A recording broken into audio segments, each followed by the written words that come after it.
Hello, তো তোমাদের সাথে আজকে একটা চিকেনের রেসিপি শেয়ার করব।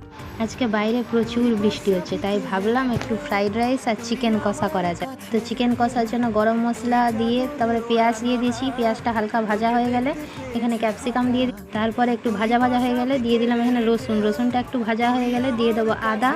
আর আগেই তো চিকেনের মধ্যে একটু নুন আর লেবু দিয়ে ম্যারিনেট করে রেখেছি। এখানে আদাও দিয়ে দিলাম। ভালো করে এটা কষতে হবে যাতে এর কাঁচা গন্ধটা চলে যায়। আর এখানে মশলাটা ভালো করে মিক্সড করে নিচ্ছি। এখানে আমি দিয়েছি ধনা গুঁড়ো, নুন, লঙ্কার গুঁড়ো আর হলুদ গুঁড়ো। জিরার গুঁড়ো আমি দিইনি, আপনারা দিতে চাইলে দিতে পারেন। দেখুন মশলাটা ভালো করে কষতে হবে।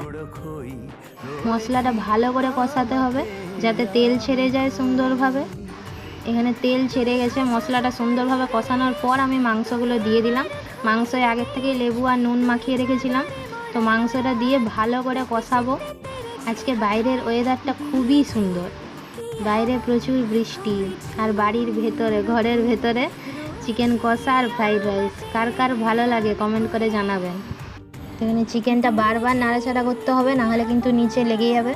আর চিকেনের থেকে জল ছাড়ার পর এটাকে ঢাকা দিয়ে রাখতে হবে। যেমন জল ছেড়ে গেছে তাই ঢাকা দিয়ে রাখলাম কিছু। এখানে প্রায় 15 মিনিট আমি ঢাকা দেওয়ার পর এই হালকা একটু জল দিয়েছিলাম। যেহেতু এটা ফ্রাইড রাইসের সাথে খাওয়া হবে, তাই জন্য বেশি খুব একটা ঝোলও করব না আর খুব একটা মাখা মাখাও করব না, যেন হালকা একটু গ্রেভি গ্রেভি থাকে। চিকেনটা কিন্তু নামানোর জন্য পুরোই রেডি হয়ে গেছে। আমি উপর দিয়ে একটু গরম মশলা ছড়িয়ে দেবো। এই যে দেখুন গরম মশলাও আমার ছড়ানো হয়ে গেছে, ওটার ভিডিও নেওয়া হয়নি। তো চিকেনটার কালারটা কেমন লাগছে অবশ্যই কিন্তু কমেন্ট করে জানাবে। দারুণ লাগছে চিকেনটা দেখেই। আর এই হলো আমার ফ্রাইড রাইস। তো গুড নাইট সবাইকে।